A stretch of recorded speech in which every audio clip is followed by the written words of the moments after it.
அயர்லாண்டில் இப்போ வந்து ஸ்டார்ம் வந்து அனௌன்ஸ் பண்ணியிருக்காங்கங்க. அதுவும் டப்ளின் ஏரியாவில் பாருங்கள் எவ்வளோ காற்று வேகமாக அடிச்சிட்டு இருக்குது அப்படின்னு. அந்த நீங்கள் பெரிய மரம் எங்கள் வீட்டிலேருந்து ரொம்ப தூரம் தள்ளி இருக்குது. ஸோ அதிலே பாருங்கள் எவ்வளோ தூரம் மரம் வந்து ஆடிட்டே இருக்குது அப்படின்னு. நல்ல மழையும் கூட. அதனால் பார்த்திங்கன்னா நாங்கள் வீட்டுக்குள்ளேயே வந்துட்டு நல்லா விண்டோஸ்லாம் லாக் பண்ணி தான் இருக்கிறோம். உங்களுக்கு இதில் விண்டோவில் பார்த்தாலே தெரியும் மழையும் பேஞ்சிட்டே தான் இருக்குது. ஸோ எல்லாருமே வந்துட்டு சேஃபாக இருங்க. அடுத்ததாக இப்போது ரேயானுக்கு 7 மந்த்ஸ் ஆகிடுச்சுங்க. ஸோ 7 மந்த்ஸில் பார்த்திங்கன்னா அவன் என்னெல்லாம் பண்ண ட்ரை பண்ணுறான், அதுக்கு நம்ம எப்படிலாம் ஹெல்ப் பண்ணலாம் அப்படின்றது தான் வந்து இந்த வீடியோவில் பார்க்க போகிறோம். ஸோ 7 மந்த்ஸ் ஆகும்போது பார்த்திங்கன்னா குழந்தைங்களோட கழுத்தும் அவங்களோட வந்து பேக் போனும் வந்துட்டு கொஞ்சம் வந்து ஓரளவுக்கு ஸ்ட்ராங் ஆயிருங்க. இருந்தாலுமே வந்து நம்ம எப்போவுமே ஒரு சப்போர்ட்டோட அவங்கள வந்து கேரி பண்ணுறது ரொம்ப முக்கியம்.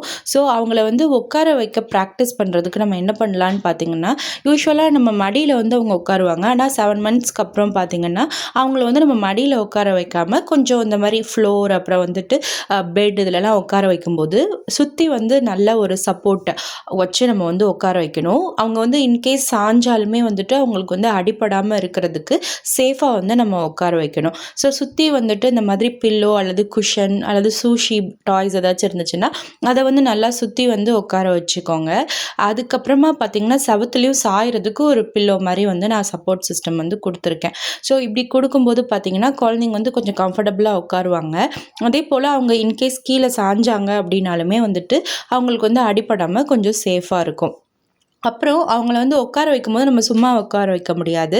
ஏன்னா அவங்க உட்காந்து அந்த டயத்தை வந்து அவங்க என்டர்டெயின்மெண்ட்டாக இருக்கணும் அப்படின்றதுக்காக நம்ம என்ன பண்ணலான்னா இந்த மாதிரி வந்துட்டு டாய்ஸ் வந்து அவங்க கையில் வந்து நம்ம கொடுத்து அவங்கள வந்து மோட்டிவேட் பண்ணலாம். ஸோ அப்போ வந்து பார்த்திங்கன்னா அவங்களால வந்து இன்னும் கொஞ்சம் அவங்க வந்து உட்கார வந்து ட்ரை பண்ணுவாங்க.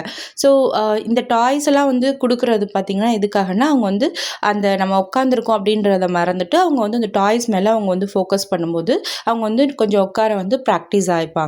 அப்புறம் இன்னொரு முக்கியமான விஷயம் என்னன்னு கேட்டிங்கன்னா, அவங்களால ரொம்ப நேரம் வந்து உட்கார முடியாது. ஸ்டார்டிங் வந்து பார்த்திங்கன்னா ஃபஸ்ட்டு வந்து ஒரு 10 செகண்ட்ஸ் உட்காருவாங்க, அப்புறம் ஒரு 25 செகண்ட்ஸ் உட்காருவாங்க. அடுத்ததாக வந்துட்டு கொஞ்சம் 1 மினிட் அப்படி கொஞ்சம் கொஞ்சமாக தான் வந்துட்டு அவங்களுக்கு வந்து இன்க்ரீஸ் ஆகும். இப்போ அடுத்ததாக பார்த்திங்கன்னா ரேயான் வந்து இப்போ வந்து கொஞ்சம் க்ராலிங் ஸ்டேஜுக்கும் கொஞ்சம் வந்து ட்ரை பண்ண ஆரம்பிச்சிட்டான். அதாவது பார்த்திங்கன்னா கீழே படுக்கும்போதெல்லாம் ஏதாச்சும் திங்ஸ் எடுக்கணும் அப்படின்னா வந்துட்டு வந்து ட்ரை பண்ண ஆரம்பிச்சிட்டான். ஸோ அதுக்கு வந்து நம்ம எப்படி நம்ம சேஃபாக பண்ணலாம் அப்படின்னு பார்த்திங்கன்னா, அவங்க க்ரால் பண்ணும்போது நம்ம பக்கத்தில் தான் இருக்கணும். அதே போல் அவங்க பக்கத்தில் வந்து கொஞ்சம் குட்டி டாய்ஸ்லாம் வந்து நம்ம வந்து போடணும். அதே போல் வந்துட்டு பார்த்திங்கன்னா அந்த டாய்ஸ் வந்து ரொம்ப வந்து ஷார்ப்பாலாம் இருக்கக்கூடாது. அதாவது அவங்கள வந்து குத்திடுற மாதிரி இருக்காமல் பார்த்துக்கோங்க. டாய்ஸ் வந்து நம்ம வந்து சின்ன டாய் ரொம்ப ரொம்ப குட்டி சைஸ்லேயே நம்ம வந்து கொடுக்கக்கூடாது. ஏன்னா வந்து அவங்க வந்து ஸ்வாலோ பண்ணிவிடுவாங்க. ஸோ அதனால் அவங்களுக்கு வந்து சேஃபாக குழந்தைங்களுக்குன்னு என்ன டாய் வந்து கொடுக்கலாமோ அந்த மாதிரி டாய்ஸ் வந்து நம்ம குழந்தைங்க பக்கத்தில் வச்சு ஃப்ளோர் வந்து ஜில்லுன்னு இருந்தது அப்படின்னா ஒரு மேட் மாதிரி போட்டு அவங்களுக்கு வந்து நம்ம வந்து அதை ஏற்படுத்தி கொடுக்கலாம். அதே போல் நம்ம வந்து கண்டிப்பாக அவங்கள வந்து மானிட்டர் பண்ணணும். ஏன்னா சில நேரம் தரையில் பார்த்திங்கன்னா சின்ன சின்ன முடி பூச்சிலாம் கூட வந்து பார்த்திங்கன்னா வந்துட்டு இருக்கும்.